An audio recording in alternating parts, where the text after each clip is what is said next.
Bom, um outro teórico, tá, cujo desenvolvimento cognitivo, né, do cognitivo, que trabalha com desenvolvimento cognitivo, que teve muita influência na psicologia, é o Jean Piaget. Tá? O sistema do Piaget é cognitivo sem sombra de dúvidas. A preocupação recorrente é a representação mental. Também a teoria de desenvolvimento cognitivo. Ela volta para os processos pelos quais as crianças alcançam a compreensão progressivamente mais avançada do seu ambiente de si próprias. Em suma, a teoria do Piaget é um relato do desenvolvimento cognitivo humano. Os trabalhos dele envolvem uma gama de assuntos, por exemplo, linguagem, realidade, moralidade, causalidade, tempo, inteligência, brincadeira, sonhos e imitação e a consciência. E muito mais. A teoria dele está difundida em mais de 50 livros e centenas de artigos, muitos dos quais realizados em coautoria com Barbel Inhelder, tá? Assistente de longa data de Piaget. Piaget é muito conhecido por implementar uma mudança também metodológica no campo da pesquisa em psicologia e em educação. Tá? Tecnicamente, eu falo da educação, mas é extensão. O Gerard Vergniaud, que foi aluno do Piaget, ele vai dizer que o Piaget, como é que é? Muitos didáticos se interessam por Piaget, mas o Piaget nunca se interessou por didática. Então, ou houve uma falha de compreensão aí, ou realmente o trabalho do Piaget implicou na didática. Tá? Então, ele trouxe uma mudança metodológica na psicologia que desagou na educação. Qual é isso? Né? É o método clínico.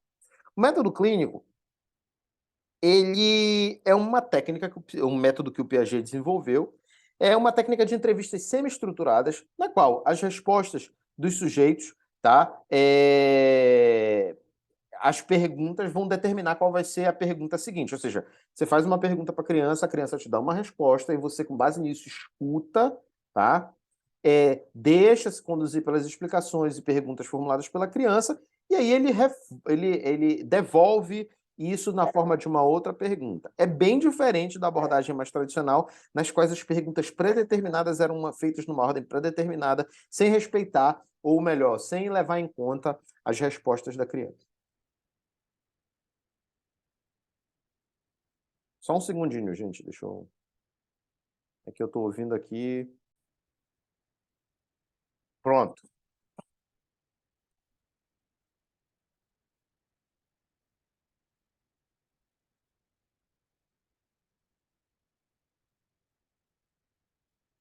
Ainda sobre o método clínico, tá? Ele é flexível, tá? Então, quando os pesquisadores não sabem todas as questões a ser perguntadas, eles não estão em posição de decidir de antemão como as questões devem ser formuladas e mesmo quais perguntar. Então, o papel de pesquisador do método clínico, às vezes, tem levado a observações surpreendentes. Qual a orientação teórica de Piaget, tá? É... o Piaget, tá? Ele parte da tese de que o desenvolvimento humano ele é adaptativo. Isso, em grande parte, vem da sua formação em biologia, tá? Ele tem aquela... Tá?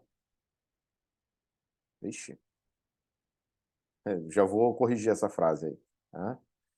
Essa formação do Piaget em biologia, tá? Traz muitas questões de lá, né? E essencialmente duas questões principais. Quais as propriedades dos organismos permitem sobreviver e como as espécies são classificadas? Então, ele reelaborou essas duas questões e aplicou no estudo de desenvolvimento infantil. Ou seja, quais características das crianças permitem que elas se adaptem ao ambiente e qual é a maneira mais simples, precisa e útil de classificar o desenvolvimento infantil. Então, consequentemente, a orientação teórica do Piaget é biológica e evolucionária, bem como cognitiva. Ou seja, ele estuda o desenvolvimento da mente no contexto da adaptação biológica. Então, o desenvolvimento humano é um processo de adaptação. A mais alta forma de adaptação é a cognição. Então, isso aqui não é cognição, não. Aqui é adaptação, tá, gente?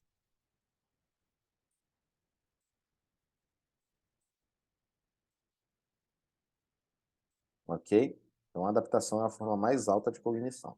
O Vergniaud vai dizer que a inteligência é adaptação, tá?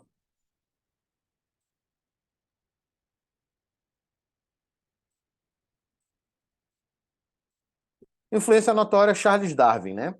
Só um segundinho, deixa eu... Ai, cara, que inferno. Pronto. Tendo desligado esse despertador dos infernos, continuamos aqui. Bom, o recém-nascido, como explica Piaget, é de muitas maneiras um organismo enormemente indefeso, que não sabe que o mundo é real, ignora causas e efeitos, não possui nenhuma ideia armazenada com a qual raciocinar e não tem capacidade de apresentar comportamentos intencionais. Tudo que ele tem são de alguns reflexos e uma capacidade incrível de se adaptar, tá bom? De acordo com a linguagem da metáfora do computador, os recém-nascidos são pequenas máquinas sensoriais que parecem naturalmente predispostas a adquirir e processar uma tremenda quantidade de informação. Eles buscam a estimulação exterior e respondem a ela de forma contínua, como destaca Flavel, 1985. Como resultado dos reflexos simples do bebê, quais são? Sugar, alcançar e agarrar, vão se tornando mais complexos e coordenados e mais propositais. O processo pelo qual isso acontece é a adaptação. Tá? E para responder a primeira das questões feitas acima, da maneira mais simples possível, a gente vai trazer os dois conceitos de assimilação e acomodação. O balanço entre esses dois conceitos nós vamos chamar de equilibração, tá bom?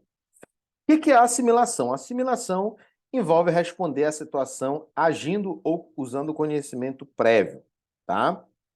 Ou seja, você vai incorporar a sua estrutura cognitiva a alguma coisa nova. Você vai assimilar ela, puxá-la para você. Então, um exemplo, o bebê, ele nasce com a capacidade de sugar, com um esquema de sucção. Então, para o Piaget, né, ele fala aí de um esquema, tá, de sucção. Os esquemas, eles são importantes no sistema aí piagetiano. Um esquema é uma organização invariante da atividade para uma determinada classe de situações, tá? Então, para o Piaget, qualquer atividade distinta é analisada a partir de um esquema. Então, tem esquema de olhar, esquema de falar, esquema na atividade de soma e assim por diante. Os objetos ou situações são assimilados a um esquema, ou seja, você tem um esquema, você tem, por exemplo, esquema de sucção. Então, um novo elemento é assimilado a esse esquema. Então, o esquema de sugar permite ao bebê assimilar o mamilo da mãe ao comportamento de sugar. Então, ele vincula essas duas coisas, ou seja, ele assimilou isso, ele trouxe para o esquema de sugar o mamilo. Esse esquema se referiu a um objeto, que é o mamilo da mãe. Da mesma forma, uma criança que aprendeu as regras de adição pode assimilar um problema como 1 mais 1. Ou seja, ela pode responder apropriadamente por causa da aprendizagem prévia. Ou seja, naquele esquema, ela incorpora esse novo elemento que a permite reagir à situação. A acomodação são as mudanças que são produzidas na informação e no comportamento. Então, frequentemente, entretanto, a criança compreende o mundo de uma forma inadequada. O esquema de sugar do recém-nascido funciona para mamilos, mas não é muito efetivo para dedos ou chupetas. Da mesma forma, as crianças pré-escolares compreendem que números podem ser contados nos dedos, mas isso não é bem visto pelos professores no jardim da infância e tem uma dificuldade para números altos, para somar números altos, tá? E para contar números altos também. Acima de 10 já fica difícil, né? Você vai usar o dedo do pé, né? Se deve haver progresso no desenvolvimento, é preciso haver mudanças na informação e no comportamento. Então, um esquema, ele é acomodado quando essa informação, né, chega, ele precisa ser acomodado para ela ser incorporada. Se uma informação nova chega, ele precisa ser acomodado. Informação nova assimilada, o esquema é acomodado. Um esquema é uma organização invariante da ação. Não é a ação que é invariante, a ação se organiza de forma invariante. Por exemplo, uma criança vai contar, ela não conta vacas da mesma forma que ela conta pessoas. Porque, por exemplo, podem ter 5 vacas no pasto, tá? E podem ter 3 pessoas na sala. Mas a organização desse ato de contar vai ser a mesma. Em geral, a criança aponta o dedo, olha, e ela relaciona um número ordinal com um número cardinal e soma esses cardinais a fim de obter uma contagem. E tem uma coisa muito interessante que ela repete o último número, tá? É muito comum em crianças pequenas elas repetirem. Elas contam 1, 2, 3, 4, 4, tá?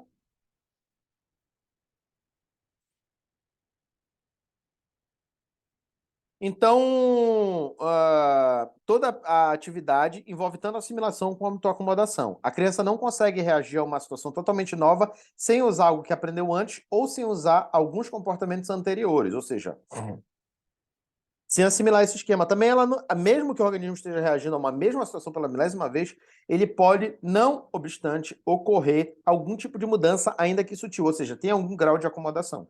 Então, tecnicamente, não é que a situação ela é só assimiladora ou só acomodadora. Ela envolve as duas coisas em graus distintos, tá? Significa que elas são os dois lados da mesma moeda. Então é importante explicar aqui que existe um balanço entre assimilação e acomodação que é o equilíbrio. Então voltamos lá para a primeira afirmativa. Daí o Piaget fala do processo de equilibração para explicar os processos ou tendências que levam a um balanço. Se há muita assimilação, não tem muita nova aprendizagem. E se há muita acomodação, o comportamento vai se tornando caótico. Assimilação e acomodação, por que caótico? Porque ele vai mudando todinho a tua estrutura e tu vai ficando bléu-bléu, né? Então, a assimilação e a acomodação são ilustradas em duas atividades importantes da primeira infância, que é o brincar, que envolve principalmente a assimilação e a imitação. A gente vai focar aqui na brincadeira, em primeiro lugar, tá? Em termos piagetianos, assimilação de objetos ou atividades e ignorância de atributos que não se encaixam nela. Então, a gente assimila as coisas que estão associadas à brincadeira e ignoram atributos que não têm elas. Então, quando as crianças estão brincando, elas assimilam continuamente objetos ou atividades predeterminadas e ignoram atributos que não se encaixam na atividade. Por exemplo, quando as crianças sentam numa cadeira e gritam upa, cavalinho, elas não estão dando atenção particular aos atributos da cadeira que não lembram um cavalo, tá? Esse tipo de comportamento ao brincar ele envolve pouca mudança, porque por que não, né?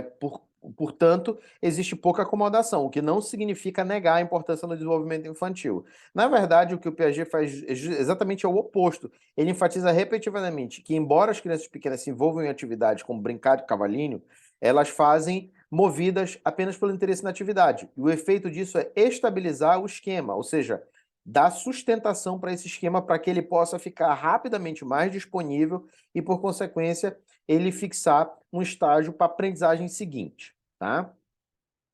Então, a brincadeira tem esse papel de estabilizar o esquema a partir do interesse na atividade. Então, tem alguns estágios da brincadeira, tá? Tem 4 estágios aí que o Piaget aponta, tá? Mesmo que os jogos sejam diferentes, tá? Então, a compreensão das regras do jogo ou da brincadeira vão ser diferentes para cada estágio, mesmo que a brincadeira mude, tá? Então, nos primeiros estágios, que são antes dos 3 anos, as crianças não têm ideia de que as regras existem e brincam, assim, totalmente ignorando as regras. Aos 5 anos, elas já desenvolvem a crença de que as regras são eternas e imutáveis, mas elas alteram constantemente. Então, ali próximo dos 5 anos, as regras são imutáveis, mas as regras do jogo mudam a todo momento, tá? Depois, nos próximos 6 ou 7 anos, até mais ou menos ali os 10, 11 anos, tá? Elas começam a perceber que as regras são feitas pelas pessoas e podem ser mudadas, mas aí elas não mudam a regra do jogo. É como se. É engraçado isso, né? Elas percebem que as regras podem ser mudadas e elas não mudam as regras. E por volta dos 11, 12 anos, elas chegam à compreensão das regras completa. E aí elas têm, tanto em relação ao comportamento quanto em relação ao pensamento, elas aceitam as regras como modificadas e as regras são mudadas por acordo social, tá?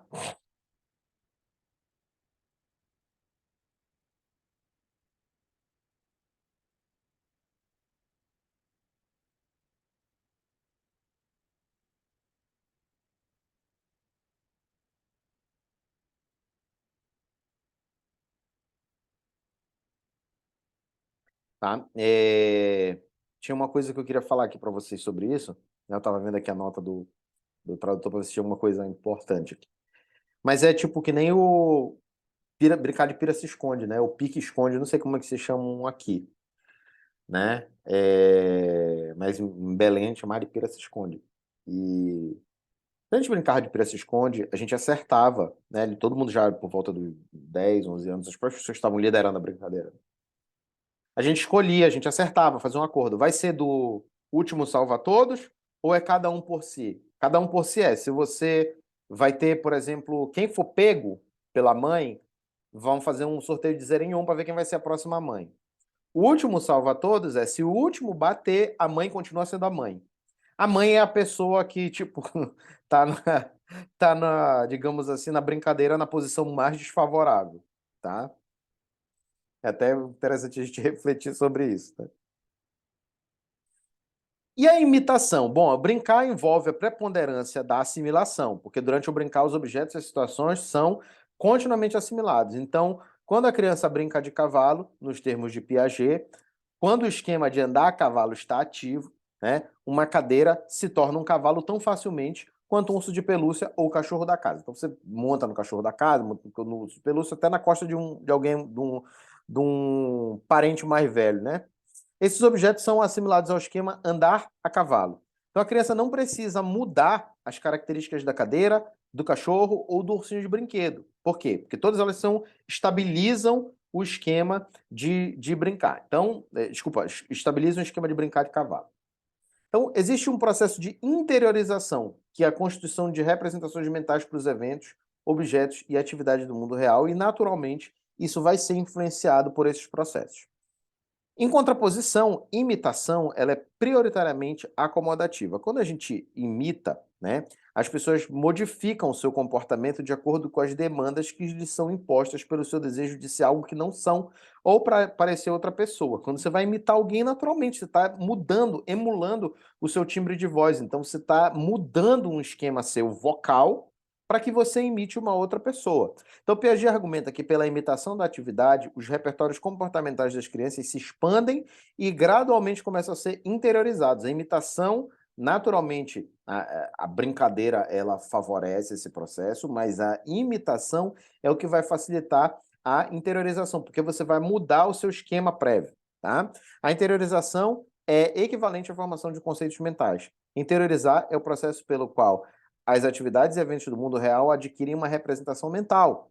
Assim, primeiro vem a atividade e então a representação mental dela. A interiorização é a base da aprendizagem cognitiva.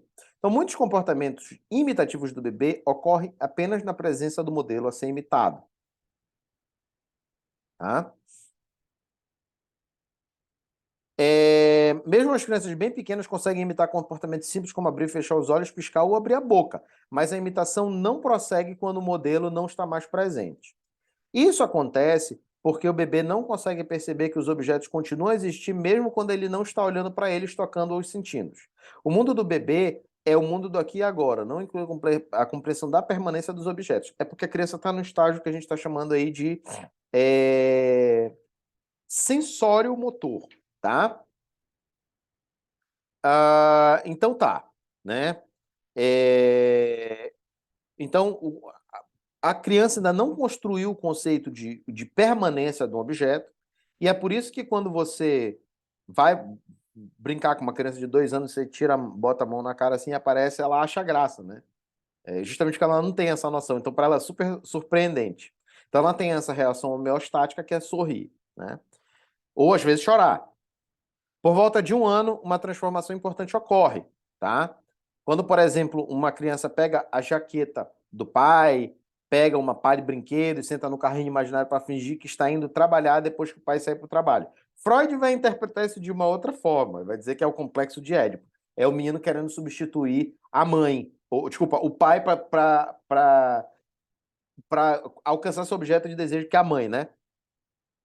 Então, o Piaget ele vai explicar que a imitação diferida, que é a imitação na ausência do objeto imitado, que é a capacidade de imitar coisas e pessoas que não estão presentes no momento, é evidência de que a criança interiorizou a representação daquilo que está sendo imitado. Então, quando o pai não está lá e o filho vai e imita o pai na ausência dele, isso é o nome de imitação diferida, é uma evidência de que aquela coisa foi interiorizada. é evidência também de que o bebê começou a perceber que as coisas continuam a existir por si próprias, mesmo fora do alcance sensorial, ou seja, ele construiu o conceito de objeto, ele sabe que aquele objeto existe, independentemente dele estar vendo aquele objeto ou não.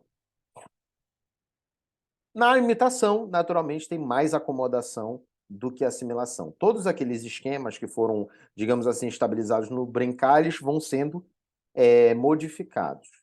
Bom, para Piaget, a inteligência, tá, é um conceito muito interessante. Primeiro, porque é um processo ativo.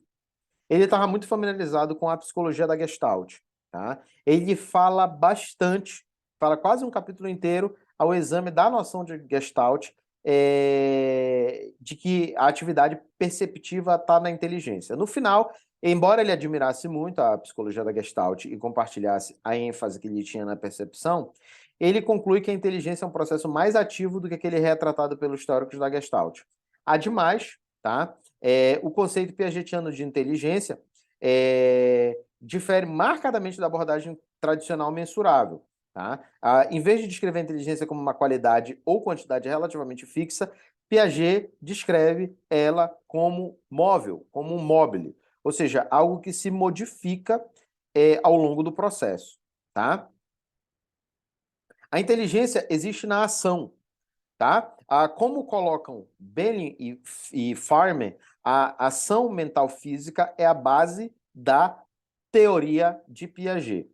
Tá? Nessa teoria, a inteligência é a propriedade da atividade que é refletida no comportamento maximamente adaptativo e pode, em consequência disso, ser compreendida como processo inteiro de adaptação. Mas o que é que se adapta? As estruturas cognitivas do sujeito que visam assimilar e acomodar objetos do mundo real. Então, a adaptação é o processo de interagir com o ambiente, assimilando seus aspectos à sua estrutura de conhecimentos ou estrutura cognitiva, e modificando aspectos dessa estrutura cognitiva em relação a ele. Ambas as atividades ocorrem em resposta às demandas ambientais. Também, ambas são orientadas pela estrutura cognitiva e resultam, tá, em mudanças nessa estrutura. Essas mudanças qualitativas, elas implicam em mudanças nos estágios de desenvolvimento. Então, o processo, né, ele só pode ser inferido pelo comportamento real. A essência da visão de Piaget na inteligência está de que o ambiente, tá, ele traz demandas que provocam no sujeito, né, ou melhor, que provocam no sujeito, não, que evocam no sujeito, que vai atuar, né,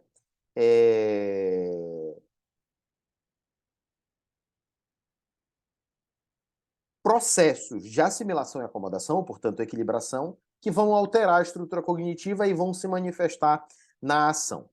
Tá bom?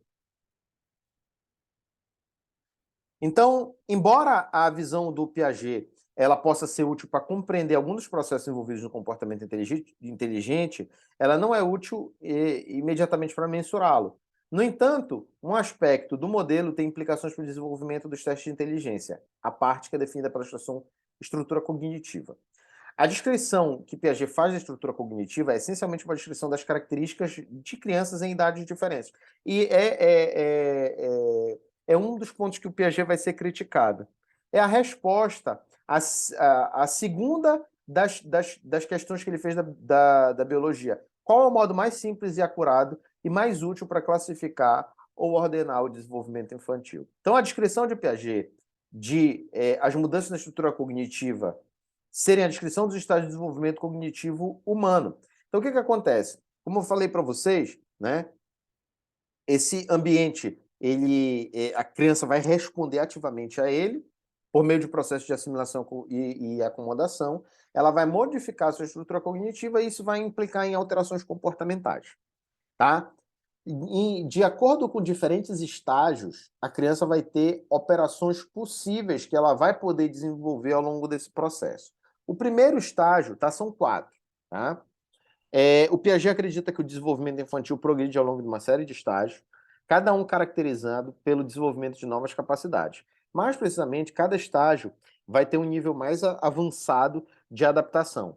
Ele descreve 4 estágios principais e vários subestágios ao longo dos quais as crianças vão progredindo. O primeiro é o sensório-motor, que vai do nascimento até os 2 anos, o pré-operatório, dos 2 aos 7 anos, e esse pré-operatório se divide em 2 outras partes, o pré-conceitual dos 2 aos 4 e o intuitivo dos 4 aos 7. Depois o período das operações concretas dos 7 aos 12 e as operações formais que vai dos 11 aos 12 ou dos 14 aos 15. E cada estágio pode ser descrito pelas principais características identificadoras das crianças daquele determinado estágio e pela aprendizagem que ocorre antes da transição para o próximo estágio. Vamos lá. Primeiro estágio é o sensório motor. É o mundo do aqui e agora, essencialmente. Tá? Nele, existe ausência de linguagem de representação, existe ausência do conceito de objeto e as mudanças que ocorrem são o início da simbolização, a introdução do conceito de objeto, a coordenação de atividades e a introdução da relação de causalidade quando ele passa para o pré-operatório. Tá? Então, são, né, essas que eu acabei de descrever. Então, é o mundo da criança do aqui e do agora. Os objetos existem apenas quando a criança os sente concretamente e faz coisa com eles. Então, quando a mãe vai embora, a criança pensa que a mãe de fato sumiu. Tá? Então, por isso que é sensório motor, porque está relacionado à sensação e ao movimento, à motricidade. Nesse estágio, quando os objetos não são sentidos, deixam de existir. Os bebês ainda não adquiriram o conceito de objeto, de dar-se conta da permanência. O que é esse conceito de objeto? Tá? Conceito de objeto, tá? Foi investigado a partir de mostrar às crianças pequenas um objeto atraente e tirando esse objeto assim que eles demonstrassem. Nos anos iniciais do desenvolvimento, as crianças não dão sinal de ter sentido a falta deles. Então, por exemplo, se está fora da vista deles, literalmente está fora da mente deles. Em estágios posteriores, entretanto, as crianças buscam esses objetos que viram ser escondidos, e por volta do ano de idade elas procurarão pelos objetos dos quais se lembram por tê-los visto em ocasiões anteriores. O desenvolvimento do conceito de objeto ele pode estar mais ligado à linguagem e à cultura do que o Piaget poderia ter pensado. E isso a gente vai discutir, né, na questão do Vygotsky, quando ele diz que tem uma etapa pré-verbal do pensamento. Tá? Ele relata que, o Tomasello relata que a aprendizagem das palavras por parte da criança para o ato de desaparecer está intimamente relacionada com a compreensão da permanência do objeto. Tá? E tem também uma frase pré-intelectual, pré-verbal do pensamento e uma fase pré-intelectual da fala. Tá? Aos 2 anos, a criança ela vai adquirir algumas coisas. Tá? Então, o estágio sensório-motor se denomina assim porque nos primeiros 2 anos de vida as crianças reagem ao mundo de uma maneira sensório-motora, ou seja, entendem o ambiente devido principalmente às sensações que causa e de suas ações em relação a ele. Tá? Então, a motricidade da criança. Cada estágio, entretanto, é uma preparação para o próximo. Então, as aquisições de cada estágio são importantes para explicar a transição para o estágio seguinte. Entre as mais importantes e surpreendentes aquisições do período sensório-motor está o desenvolvimento da capacidade de simbolizar e comunicar. O uso de símbolos, especialmente da linguagem, emerge da experiência sensório-motora. Isso é pontuado por McCune, em 2010. A linguagem acelera o pensamento e torna possível a transição para uma interpretação mais cognitiva do mundo. Uma segunda aquisição mais citada nesse estágio, que vai levar para o próximo, é o desenvolvimento do conceito de objeto. A descoberta de que o mundo continua a existir mesmo quando não está sendo visto, sentido, ouvido, cheirado ou experimentado, ou seja, quando está fora da zona sensória do bebê. Tá? Então, essas aquisições qualitativas, essas mudanças qualitativas levam o bebê para um novo estágio de desenvolvimento. Uma terceira que leva a isso é a crescente capacidade da criança para coordenar as atividades separadas. Então, aqui, ó, mudança, coordenação de atividades. Tá? Os adultos acreditam que a capacidade de coordenar atividades é complexa e natural, mas não é uma conquista nem pequena nem sem importância para a criança. Sem a cooperação entre atividades simples como olhar e alcançar, a criança nunca poderia obter o objeto visto e desejado, ela não poderia nem sequer contar. Mesmo para comportamentos tão descomplicados como pegar uma caneta, a visão precisa dirigir os dedos e a mão. o braço, o ombro, o dorso e talvez até a cabeça precise estar a serviço dessa tarefa. E por último, né, a relação de causalidade, a relação de causa e efeito. Então, ao nascer, os bebês eles não sabem que eles mesmos se voltam para um objeto. Eles conseguem agarrá-lo e trazê-lo para mais perto de si mesmo. Eles precisam, para fazer isso, eles precisam aprender, né? Então, esse tipo de aprendizagem é aquilo que precisamente permite que os bebês desenvolvam a intencionalidade. Se as crianças não souberem quais os efeitos das suas atividades, elas não conseguem projetar esses efeitos. Então, a noção de objeto, ela não é só presente no Piaget, ela é presente em diversas obras também, e de 0 a 2 anos a criança pensa que o mundo é uma massa amorfa extensão do corpo dela, tá? O estágio pré-operatório, ele é um estágio pré-conceitual, tá? No sentido mais, como é que eu posso dizer, literal da palavra, ou seja, ocorre uma incompreensão de propriedades de classe. O raciocínio é transdutivo, as inferências são feitas de um particular para o outro. O raciocínio é intuitivo, tá? Tem mais percepção do que lógica. Falta a noção de conservação. A criança está numa fase egocêntrica, ela não consegue colocar o seu referencial de pensamento no ponto de vista do outro. Você pergunta para uma criança, e fulano, você tem quantos irmãos? Um. E quantos irmãos ele tem? Ele vai dizer nenhum. Porque ele não consegue entender que para o outro ele é irmão dele também. E dificuldade de classificação, tá? Então vamos lá. O pensamento pré-operacional ele marca uma acentuada melhora no entendimento da criança sobre o mundo, agora ainda tem limitações em comparação com a compreensão do adulto, tá? Ele é dividido em duas partes, tá? O estágio pensamento pré-conceitual e do pensamento intuitivo, tá? Então, isso que eu falei para vocês são dois subestágios do pensamento piagetiano. Então, o estágio do pensamento pré-conceitual é caracterizado pela incapacidade de a criança compreender muitas das propriedades das classes. Tá? Então, o Piaget, observando os próprios filhos dele, ele vai se referir à reação do filho dele, o Lohan, a um caramujo que eles viram quando caminhavam pela manhã. Ele falava, Papa, papá, disse o garoto, regardez los cargos, né? Que significa olhe o caramujo. O garoto disse de novo, papá, regardez los cargos, c'est encore l'escargot. Ainda é o escargot, tá? Desculpa, ainda é o caramujo, tá? Escargot em francês é caramujo. Se você quiser saber, né? Vou comer um escargot porque é chique, é um caramujo. Eu já comi o escargot, tô vivo até hoje, tá? É o caramujo de novo, ainda é o caramujo. Tá? Então você vê, né? Interessante, né, essa forma de pensar da criança. A criança pré-conceitual adquiriu a capacidade de representar objetos internamente, ou seja, né, ela pode fazê-lo no âmbito mental. E ela identifica esses objetos com base na inclusão de classe, mas ela reage a todos os objetos semelhantes como se eles fossem idênticos. Por exemplo, todos os homens são papai, todas as mulheres são mamãe, tá? Do outro exemplo do caramujo, ele viu o outro caramujo e achava que era o mesmo caramujo, tá? Essa que é a moral da história. Os animais são au-au e o mundo é simples. Se um garoto vê um urso de pelúcia igual ao dele na casa do amigo, só um segundinho que eu vou colocar aqui.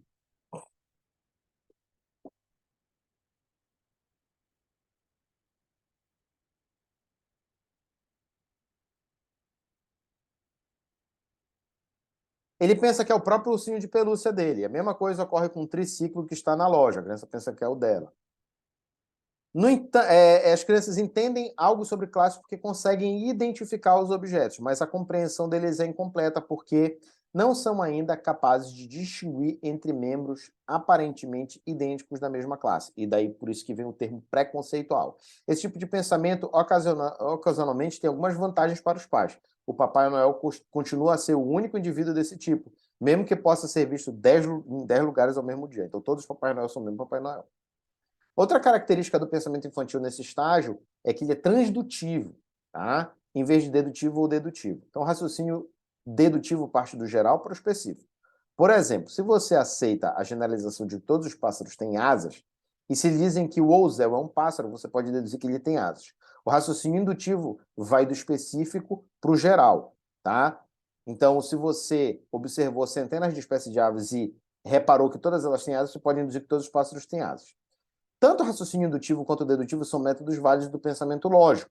Já o raciocínio transdutivo é um tipo falso de lógica que envolve fazer inferência de um específico para outro. Então a criança raciocina: meu cachorro tem pelo. E aquela coisa tem pelo, portanto, aquela coisa é um cachorro. Então ele infere rapidamente que um gato pode ser um cachorro também. Ela desenvolve um raciocínio transdutivo. Esse raciocínio ele pode resultar em conclusões corretas, mas não há garantia que isso ocorra. A coisa pode muito bem ser um cachorro, caso no qual o raciocínio transdutivo resultou em uma inferência correta. Agora, se a coisa peluda for um gato ou um gambá, o mesmo processo terá um resultado menos feliz, né? No campo intuitivo, né, que vai dos 4 aos 7 anos, as crianças chegam aos 4 anos, elas já atingiram uma compreensão mais completa dos conceitos e não raciocinam mais de modo transdutivo. O pensamento tornou-se mais lógico, embora ainda governado mais pela percepção do que pela lógica. Tá? Na verdade, o papel desempenhado pela percepção do estágio intuitivo é provavelmente a característica mais notável do período. O papel da percepção é evidente na falta da conservação da criança, do pensamento egocêntrico e nas dificuldades com os problemas de classificação. Então, você pega, por exemplo, 2 frascos de 200 ml, um pequeno e um grande, você bota, desculpa, um pequeno e largo e um alto e fino, você pergunta para a criança, olha, aqui tem 200 ml, aqui tem 200 ml. Se eu jogar daqui para cá, qual que tem mais? Algumas crianças vão dizer que tem mais porque é mais alto e outras vão dizer que tem menos porque é mais fino. Mas as duas cometem o mesmo tipo de erro, que é não levar em conta a noção de conservação, tá? O papel da percepção é evidente nisso. Então, um problema de conservação bem característico é este. São apresentados às crianças 2 recipientes cilíndricos de vidros, béqueres, com água no mesmo nível, tá? Então, a água está no mesmo nível. Aí, né, você pega 2 recipientes iguais, ou seja, você pega 2 béqueres aqui de 200 ml. Aí depois você pega um becker do mesmo tamanho e um becker alto e fino, mas com a mesma quantidade que vai ter o mesmo volume, né? Então você pega 2 aqui, ó, e você olha, mostra para a criança, olha, tá vendo aqui? Esses 2 estão na mesma altura, eles não podem ter volumes diferentes. Aí ele joga, né, esses 2. Qual tem mais volume? Aí ele pergunta para a criança. A criança responde: esse porque ele é mais alto, ou esse porque ele é mais largo, tá? Deixa eu ver se eu acho aqui.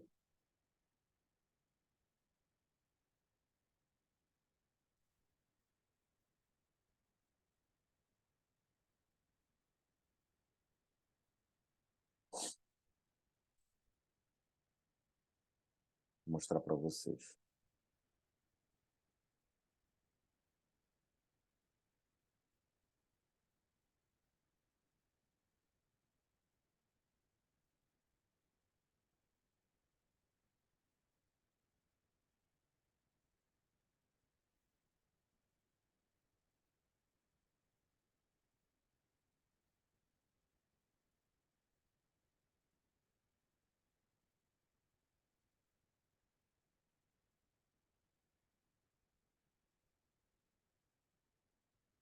Tá aqui essa garotinha aqui, ó. Vocês veem visualmente 2 copos aqui, né? Então ele pega 2 copos desse tamanho, aí coloca a mesma quantidade. Depois ele joga num copo mais alto e fino, num copo mais baixo e largo, mas é o mesmo volume. A criança tende a dizer que um deles tem mais volume que o outro por uma característica que ela escolhe, quando na verdade isso aqui a gente sabe que o volume ele é bilinear, ele depende aí tanto da altura como da área de superfície, tá? Então é interessante isso aí. Cara, as crianças elas são interessantes, né? Nesse sentido aí cognitivo, elas têm uma mentalidade assim que a gente como adulto não entende, né? E muitas vezes a gente mata cognitivamente a criança porque, enfim, ela começa a pensar que ela é incompetente, né? Tá bom? Então, o pesquisador ele vai e derrama o conteúdo de um dos béqueres num tubo de vidro alto. Os sujeitos que antes haviam dito que a quantidade em cada um dos objetos, em cada um dos béqueres era igual, agora são indagados se há mais ou menos quantidade de água no novo recipiente. No estágio intuitivo, as crianças quase que invariavelmente respondem que há mais porque o nível de água é mais alto. Elas são enganadas pela aparência, né? que é a percepção, bem como pela falta de capacidades lógicas específicas. O pensamento das crianças do estágio intuitivo infantil mostra não apenas a ausência da conservação, mas também um egocentrismo marcante, uma incapacidade em aceitar com facilidade o ponto de vista alheio. Para ilustrar isso, um pesquisador segura em cada mão a extremidade de um cordão no qual um boneco de um menino e um boneco de uma menina estão enfileirados lado a lado. Mostram-se as crianças os bonecos que depois são escondidos atrás de uma tela, mas as mãos continuam à vista. Pergunta-se à criança qual boneco aparecerá primeiro se eles forem movimentados para a esquerda. A resposta da criança é anotada e os bonecos voltam à posição original. Então, a pergunta é repetida. De novo, os bonecos aparecem pela esquerda. Assim, o mesmo boneco aparece primeiro. O procedimento é realizado várias vezes, tá? Então, você pega dois bonecos, junta, bota uma tela aqui na frente, aí pergunta, qual boneco vai sair primeiro? Aí você puxa. As crianças inteligentes costumam responder certo no início. Contudo, após um tempo, mudam de ideia e predizem que o outro boneco é que aparecerá primeiro. Quando são indagados porque pensam assim, é pouco provável admitirem que desconfiam dos pesquisadores, pois ainda não aprenderam a desconfiar deles. Em vez disso, dizem algo não é justo, é a vez da boneca aparecer primeiro. Então, se o boneco aparece sempre, não está certo isso, a boneca tem que aparecer primeiro. Então, tecnicamente, eles não concordam com a visão dos pesquisadores que é só o boneco que vai aparecer. A solução desse simples problema lógico, pela referência a como as coisas deveriam ser do ponto de vista da criança, ilustra o papel do egocentrismo no pensamento intuitivo.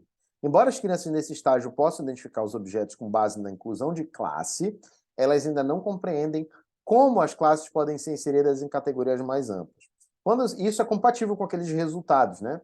Que a gente viu ainda agora, do Brunner, que mostram que a criança aprende coisas intermediárias, não as classes gerais, né?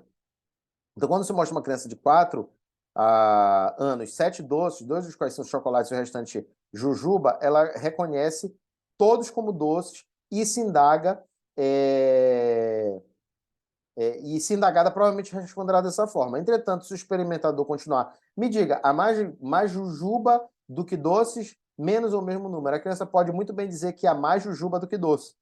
Quando uma classe é dividida em subclasses, as crianças são solicitadas a raciocinar a respeito da subclasse, né, as jujubas e da classe original doces, elas acham muito difícil fazer isso. Para elas, a divisão original destituiu a classe. Então, existem algumas operações aí, né, nesses estágios, tá? Que os estágios pré-conceitual e intuitivo, que o estágio pré-operacional, né, ele é pré-operacional porque antes dos 7 anos a criança não raciocina com operações, tá?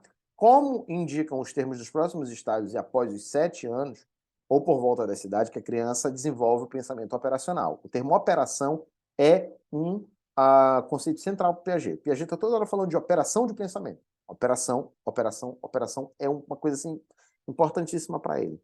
Uma operação pode ser definida como uma atividade interiorizada, sujeita às regras da lógica. 3 dessas regras são a reversibilidade, ou seja, o que vai e volta, identidade, ou seja, 2 coisas podem ser iguais, e compensação. Elas são descritas no próximo estágio, que é o operatório concreto. Tá? No operatório concreto, o pensamento ele é operacional. Tá? Então, as crianças, por volta dos 7, fazem uma transição importante da fase pré-operacional para as operações concretas, ou seja, de um tipo de pensamento pré-lógico, egocêntrico, dominado pela percepção, para um tipo de pensamento mais regulado por regras. Talvez, em nenhuma atividade, isso seja mais evidente do que na aquisição do conceito de conservação. Tá?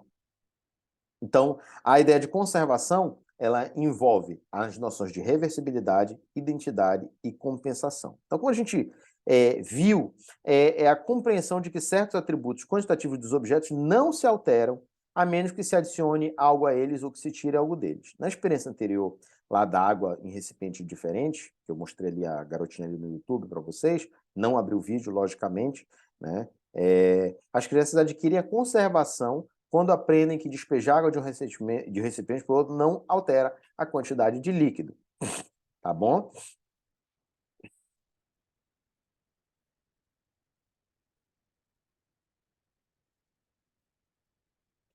Há muitos tipos de conservação. Na página 244 tem um resumo na forma de uma figura dos períodos pré-conceitual e intuitivo, tá? Se fosse vocês, eu dava uma olhada. Mas aqui é na 6ª edição, vou mandar a 6ª edição para vocês. Tá? Há muitos tipos de conservação, cada qual relativo a um atributo quantitativo específico de um objeto e cada qual adquirido numa ordem bastante similar pela maioria das crianças. Por exemplo, a conservação da substância é adquirida por volta dos 7 ou 8 anos. A conservação diária não é adquirida antes dos 9 ou 10 anos e a conservação de volume não antes dos 11 ou 12 anos. O Vergniaud, ele faz uma discussão, eu vou trazer essa discussão depois da conservação do volume, porque o volume não é um conceito fácil. Tá? A pesquisa sugere que a habilidade das crianças de conservar está estritamente vinculada ao seu desempenho em assuntos escolares relacionados, como, por exemplo, a matemática. E aí entra a questão dos campos conceituais. A importância da conservação é que ela ilustra o uso de uma ou mais regras da lógica que governam o pensamento. Regras como a reversibilidade, a identidade e a compensação. Enquanto interage com coisas e eventos, tá? Ou seja, durante o que o Piaget chama de construção do conhecimento, a criança descobre que a lógica governa ações e relações. Tá? Isso também está presente em Kuhn e em Brunner. Um pensamento ele é reversível quando a criança percebe que a ação poderia ser revertida e que certas consequências lógicas advêm disso, ou seja, o que vai pode ser voltado. Então, quanto à conservação de líquidos, a criança poderia raciocinar que se a água do tubo alto for despejada de volta no outro recipiente, ainda vai levar a mesma quantidade de água de antes, portanto, não pode ser mudado. Isso, em poucas palavras, é o que resume a reversibilidade. Tá?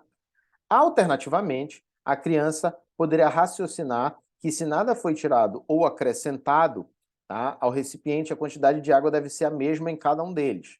Tá? Esse é um exemplo da regra de identidade, que afirma que para toda operação ação, há outra operação que a deixa inalterada. Ou seja, identidade é eu aplico uma transformação em uma coisa que a deixa inalterada, então igual a uma outra coisa. Nada a acrescentar ou retirar, não produz mudanças. Tá? E uma terceira forma de raciocinar poderia ser: o tubo é mais alto, mas é também mais fino, portanto, uma coisa compensa a outra, tá? Que é a compensação. Então, Piaget e Nelder referem-se a esse raciocínio como compensação ou combinatividade, que é uma propriedade definida pelas consequências lógicas de combinar mais de uma operação, que no caso do volume, ele é bilinear, então você tem que compensar uma coisa com a outra. Tá? Então, várias tarefas de conservação, tá, são mostradas na página 245 desse livro. Então, tem várias aí coisas que você pode fazer aí para constatar isso com as suas crianças. Tá? Bom, essa ideia de conservação ela pode ser ensinada, e isso evoca uma questão interessante, né? Que, como é que eu posso dizer? Piaget e Vygotsky têm duas noções muito diferentes acerca de desenvolvimento cognitivo. Piaget acredita que o desenvolvimento vem antes da aprendizagem. Então, para a criança aprender a conservação, ela tem que primeiro se desenvolver para isso. O Vygotsky acha que é o contrário. Então, enfim, né? Vamos debater um pouquinho isso aqui. Então, devido ao fato de que a aquisição de conceitos de conservação é um feito muito grande no desenvolvimento cognitivo das crianças, muitos pesquisadores já tentaram ensinar esses conceitos para que as crianças o adquirissem, antes que elas o adquirissem de forma natural. Então, o sucesso nessa empreitada poderia se traduzir numa aceleração significativa do desenvolvimento cognitivo. Intuitivamente, pode parecer simples ensinar, digamos, para uma criança de 5 anos que a quantidade de massa numa bola não muda, só se a gente aplicar, ela só vai mudar se a gente aplicar uma quantidade de massa na bola, né? Ou aplicar ou retirar. Tá? Então, concretamente, ao contrário do que qualquer avô inteligente poderia prever, a maioria das tentativas de ensinar conceito de conservação para as crianças foi mal sucedida, então houve um insucesso. E aqueles que conseguiriam acelerar esse aparecimento de conceito de conservação em algumas crianças só tiveram sucesso depois de treinamento prolongado, sistemático e teoricamente embasado. Tá? Nenhum desses psicólogos mostrou com clareza que tais estudos de aceleração têm um efeito benéfico geral em outros aspectos do funcionamento do raciocínio da criança. Tá? Aí, no operatório concreto, as coisas que são, digamos assim,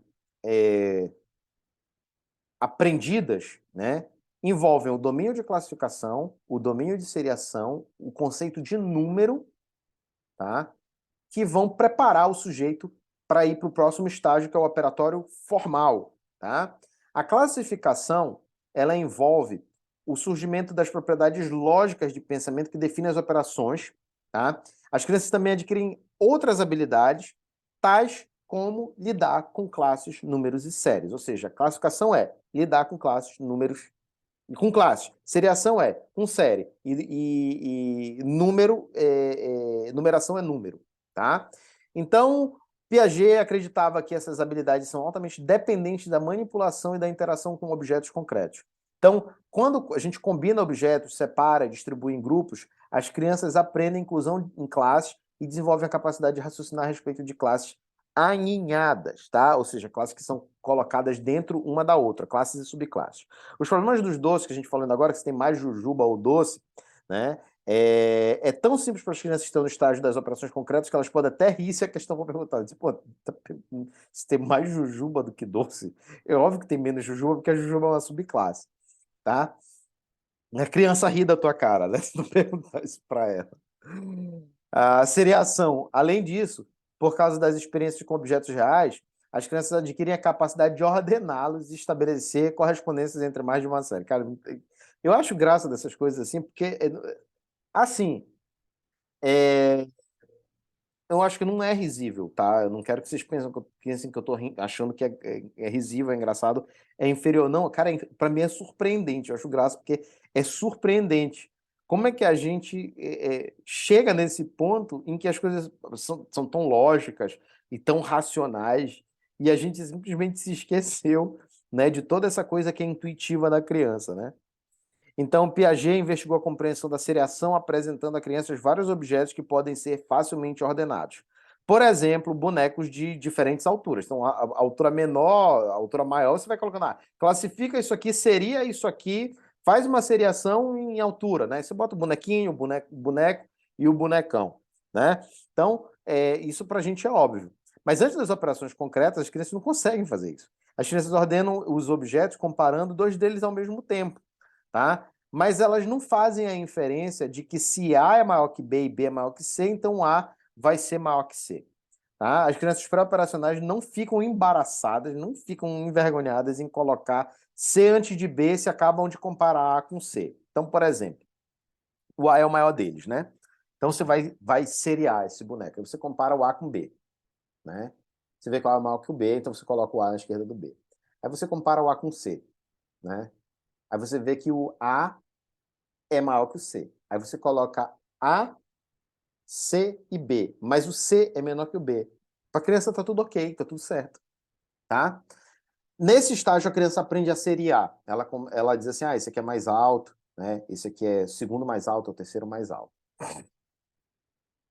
Então é muito difícil uma criança do estágio operatório concreto cometer esse tipo de erro. E, né, o domínio de número, a capacidade de lidar com números é um resultado lógico da classificação e da seriação, porque o entendimento completo de número requer a compreensão de suas propriedades cardinais, o fato de os números representarem classes de diferentes magnitudes. Uma coisa, duas coisas, três coisas, bem como o significado ordinal, ou seja, o primeiro, o segundo, o terceiro e o quarto. Então, essa relação, tá, gente? Ela se estabelece muito fortemente no esquema de contar para a criança, que a criança relaciona o cardinal com o ordinal.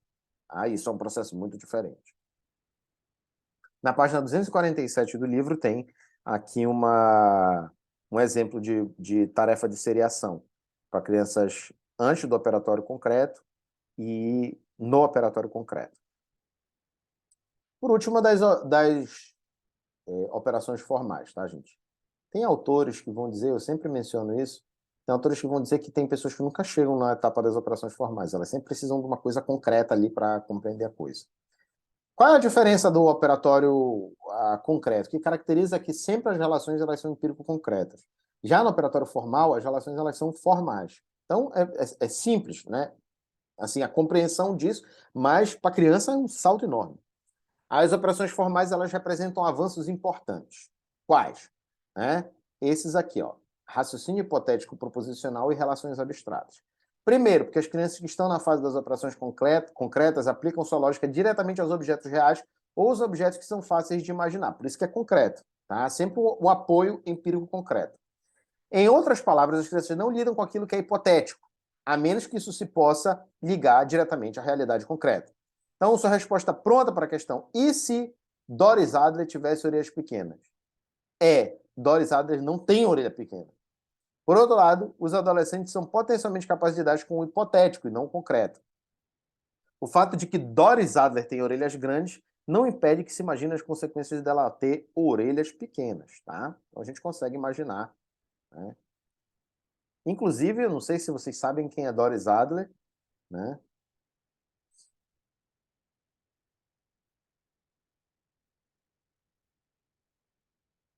Bom, vou botar aqui character.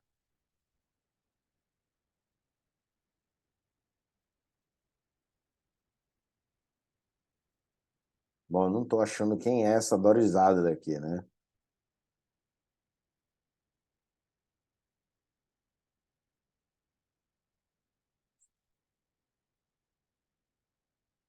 Mas é alguma pessoa com uma orelha grande, né? Achei que eu ia achar mais fácil. As relações abstratas, tá? Que é interessante, porque um item do teste de raciocínio do Binet, tá? Ilustra drasticamente uma importante diferença entre o pensamento das operações formais e concretas. O item que lida com relações abstratas é o seguinte: Edith é mais clara do que Susan, e Edith é mais escura que Lily. Quem é a mais escura das três? Esse problema é difícil, não porque envolve a seriação já foi dominada, mas por causa da natureza abstrata das características a serem ordenadas. Se Edith, Susan e Lily estivessem em pé diante de uma criança de 10 anos, ela poderia facilmente dizer que Edith é mais clara que Susan e é mais escura do que Lily, tá? Então a Susan é a mais escura das três e a Lily é a mais clara, né? Porque Edith é mais clara que Susan e mais escura do que Lily. Então Lily, tá? Edith e Susan, é isso, né? Isso. Então a Susan é a mais escura, naturalmente. Contudo, quando o problema não é concreto, mas verbal, ele requer pensamento, que é formal. Então, você envolve você seriar a partir da comparação de 2 a 2. E por último, né, o estágio de operações formais, ele é marcado pelo aparecimento no comportamento do que o Piaget denomina pensamento proposicional. A gente pensa com proposições, com frases. Ele não fica restrito à consideração do concreto ou do potencialmente real. Ao contrário, ele lida com domínio hipotético. Uma proposição é qualquer afirmação que pode ser considerada verdadeira ou falsa. É muito comum também na adolescência os adolescentes entrarem em pensamento de causas utópicas, porque eles pensam como seria maravilhoso o mundo diferente do mundo que é hoje. Tá? Justamente porque eles conseguem fazer isso. E as crianças agora podem raciocinar do real para o meramente possível ou do possível para o real. Elas podem comparar estados de coisas hipotéticas com estados reais ou vice-versa. Como resultado, podem ficar profundamente perturbados com a aparente irresponsabilidade de toda uma geração de adultos que se aproximou do limite de desastres inomináveis. Tá? Bom, aplicações na educação, né? Mas antes disso, eu vou trazer essa seção do livro aqui, que é a teoria de Piaget como uma teoria de aprendizagem, tá? Na essência, a posição de Piaget diz respeito a uma teoria de desenvolvimento humano, principalmente devido à sua ênfase na gênese do conhecimento. Ela pode ser simplificada e reduzida ao seguinte conjunto de afirmações: a aquisição do conhecimento é um processo de desenvolvimento gradual que se torna possível pela interação da criança com o ambiente. A sofisticação do mundo pelas crianças é uma função do seu estágio de desenvolvimento. Esse estágio é definido pelas estruturas de pensamento que possuem na ocasião. A criança no sensório motor é diferente do operatório concreto, que é diferente do pré-operatório, e é diferente do operatório formal. Tá? Então, a aprendizagem, que é a aquisição de conhecimento, é um processo que vai se tornando possível e qualitativamente mais aprofundado e mais denso, né, justamente por essa interação com o ambiente. Para o Piaget, maturação, experiência ativa, equilibração e interação social são as forças que moldam a aprendizagem. Então, a maturação é um processo biológico relacionado ao gradual desdobramento de um potencial. A experiência ativa se refere a atividades reais, atividades que possibilitam a criança conhecer e internalizar coisas. A interação social, a interação com os outros, permite à criança elaborar ideias sobre o mundo e sobre os outros. E a aquisição de equilíbrio, como já vimos, é a tendência em direção ao equilíbrio, em direção à descoberta de um equilíbrio ótimo entre assimilação e acomodação. E nesse sentido, cabe destacar que maturação é uma das partes do desenvolvimento humano, mas ela se traduz em desenvolvimento físico. Tá? Embora o desenvolvimento, todas essas etapas do desenvolvimento físico, psicossocial, cognitivo, emocional e fisiológico, físico, né, estejam correlacionados, elas são instâncias diferentes, tá bom? Maturação não é o mesmo que desenvolvimento cognitivo. Maturação é o mesmo que o desenvolvimento fisiológico do corpo. Agora, claro, para você aprender certas coisas, o seu cérebro tem que se desenvolver também. Então, essas coisas elas estão correlacionadas, embora elas são interdependentes, mas não são a mesma coisa. Tá? Implicações. Tá? A teoria do Piaget ela teve um impacto muito grande na educação. Tá?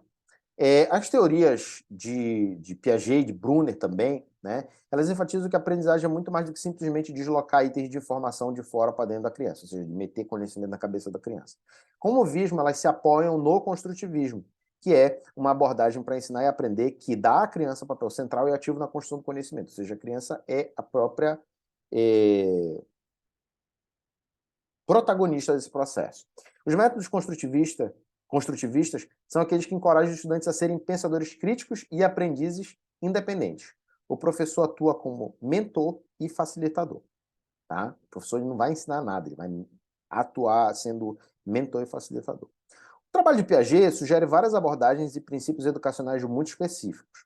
Por exemplo, parte diretamente da teoria de que nos estágios iniciais a interação com os objetos concretos é essencial para o conhecimento e para o desenvolvimento da compreensão e das capacidades subjacentes ao pensamento.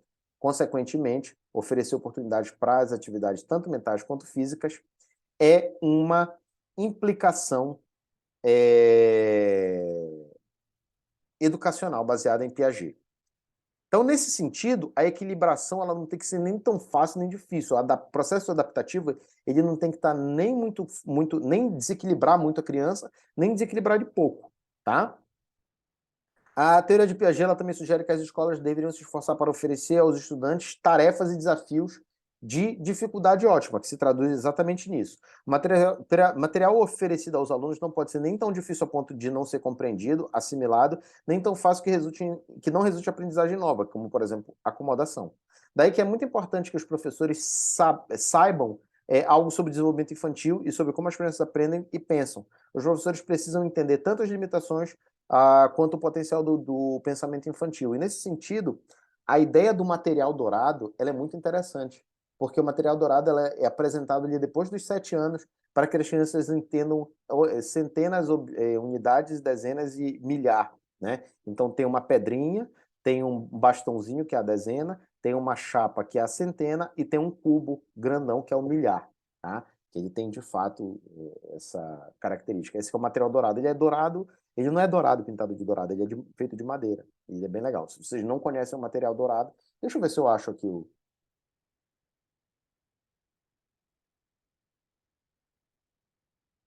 uma foto dele.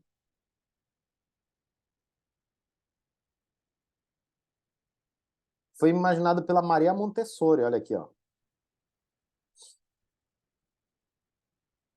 Tem esse aqui, ó, R$ 132. Cada pedrinha dessa é uma unidade. Aqui, ó, tem 10, forma a dezena. Aqui é a centena, né? E aqui é o milhar. Tá? Aí o aluno consegue ter noção concreta dessas coisas. Isso é muito interessante numa criança no operatório concreto, né?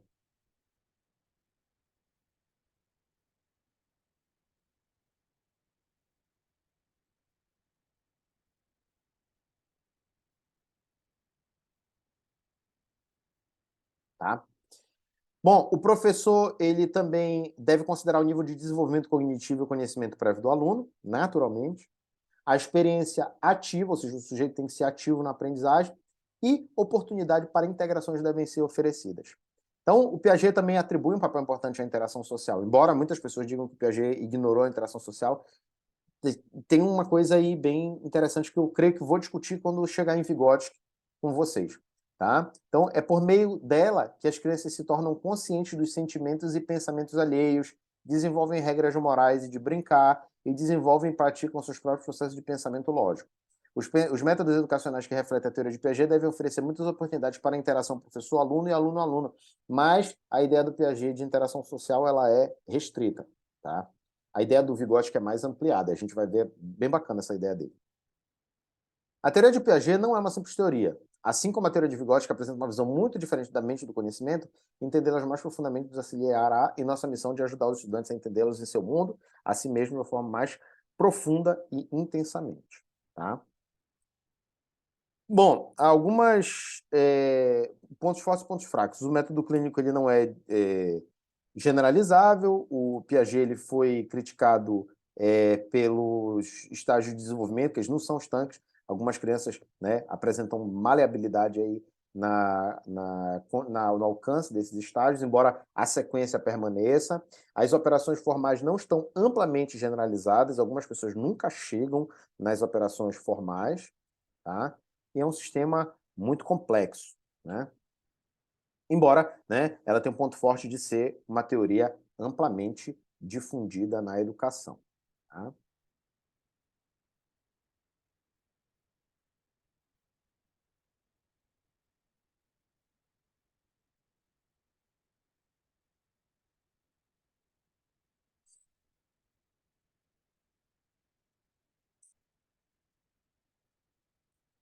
Agora a gente vai continuar o Ausubel